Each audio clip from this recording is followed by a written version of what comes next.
Bismillahirrahmanirrahim. Assalamualaikum warahmatullahi wabarakatuh. Selamat sore, salam sejahtera untuk kita semuanya. Salam pergerakan dan salam perubahan.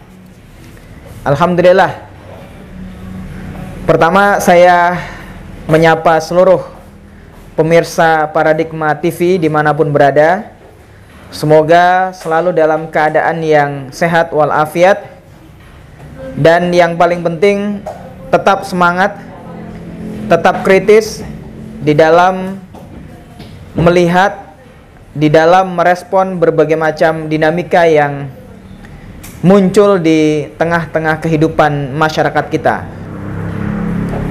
Pada kesempatan yang baik ini, saya diminta oleh teman-teman di Paradigma TV untuk sedikit berkomentar perihal wacana atau bisa juga disebut dengan rencana pemerintah untuk menaikkan harga bahan bakar minyak jenis Pertalite dan solar, yang bisa kita sebut juga BBM bersubsidi.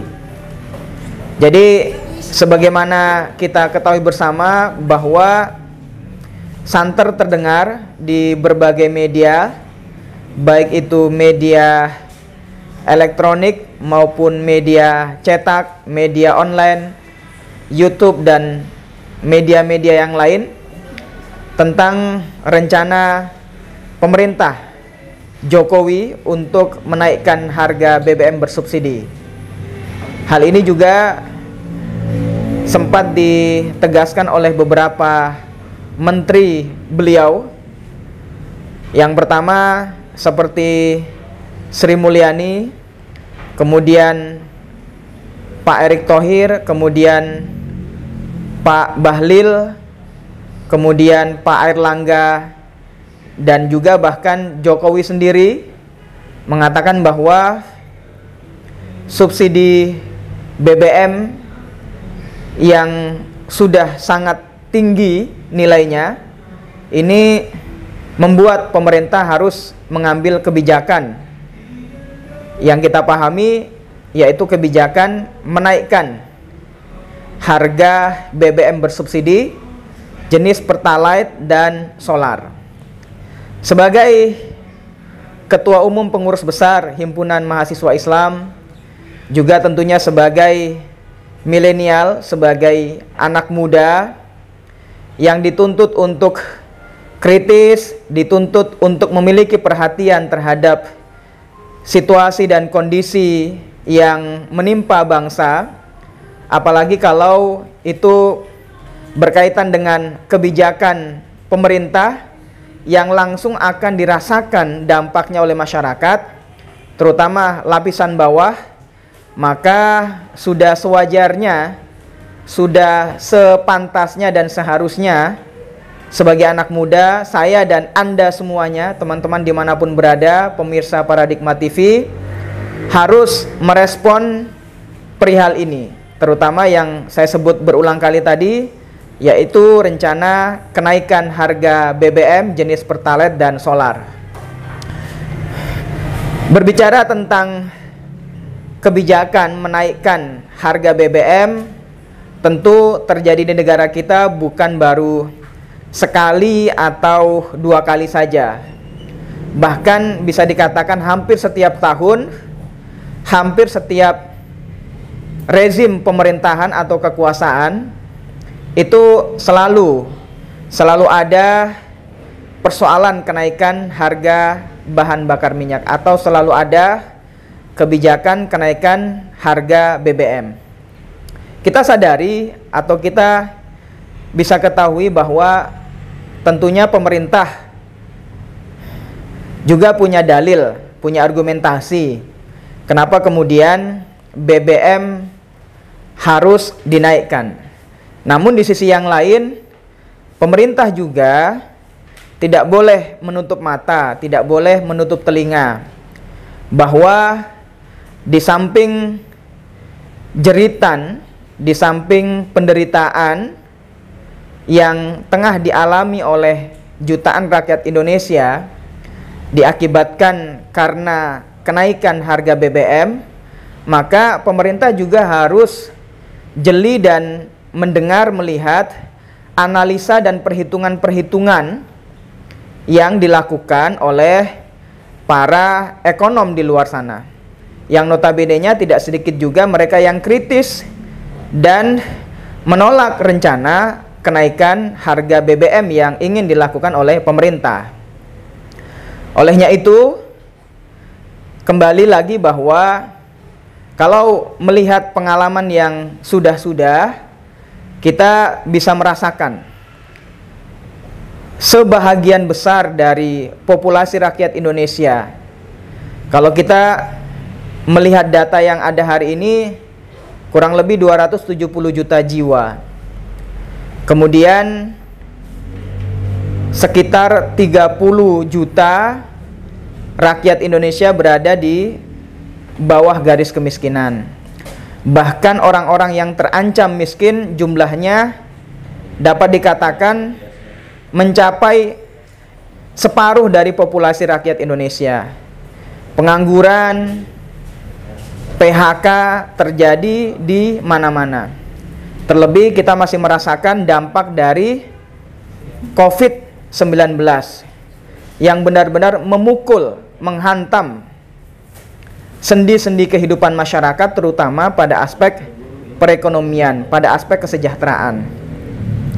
Pemerintah sedang menggalakkan upaya untuk memulihkan ekonomi nasional.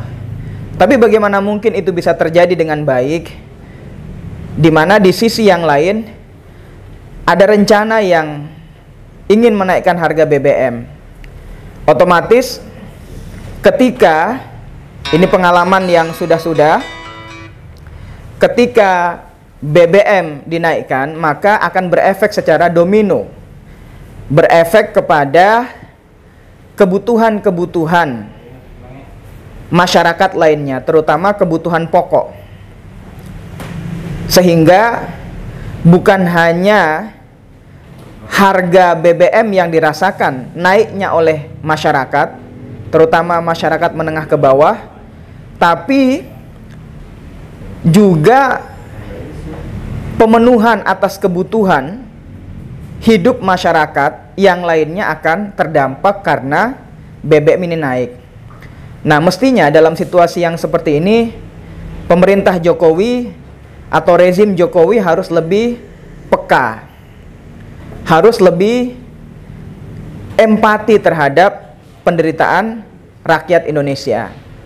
Nah, olehnya itu dengan tegas pada kesempatan yang singkat ini, kami sebagai generasi muda, saya pribadi sebagai Ketua Umum Pengurus Besar Himpunan Mahasiswa Islam, tentunya mewakili segenap jajaran pengurus besar Himpunan Mahasiswa Islam, juga bisa kita pastikan mewakili aspirasi, mewakili keinginan dari seluruh kader-kader Himpunan Mahasiswa Islam, keluarga besar Himpunan Mahasiswa Islam, dan bahkan sebahagian besar rakyat Indonesia yang masih tertindas.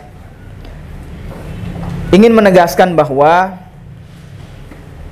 janganlah sampai pemerintah rezim Jokowi menaikkan harga bahan bakar minyak.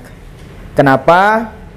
Karena yang paling nyata akan kita saksikan akan semakin menambah penderitaan, akan semakin menambah beban yang dialami oleh rakyat Indonesia. Benar ada BLT yang menjadi kompensasi dari kenaikan harga BBM. Tetapi lagi-lagi kita bisa saksikan bahwa BLT yang juga jumlahnya tidak seberapa itu tidak dapat memenuhi semua kebutuhan hidup rakyat Indonesia. Nah, disinilah kami mendesak kepada rezim Jokowi, kepada pemerintah Jokowi, kepada Presiden Jokowi untuk membatalkan rencana kenaikan harga BBM. Kalau BBM masih dinaikkan oleh pemerintah, maka kita pastikan bukan hanya himpunan mahasiswa Islam saja yang kemudian akan melakukan aksi-aksi protes di berbagai daerah, termasuk di Jakarta. Tetapi ini akan menjadi trigger, akan menjadi momentum lahirnya gerakan besar di seluruh wilayah Indonesia. HMI bersama dengan seluruh elemen masyarakat menuntut untuk membatalkan rencana kenaikan harga BBM tersebut karena dinilai tidak berpihak atas kepentingan atau dinilai tidak tepat dalam situasi yang tengah dihadapi oleh rakyat Indonesia hari ini. Selalu semangat, yakin usaha sampai. Billahi taufiq wal hidayah. Wassalamualaikum warahmatullahi wabarakatuh.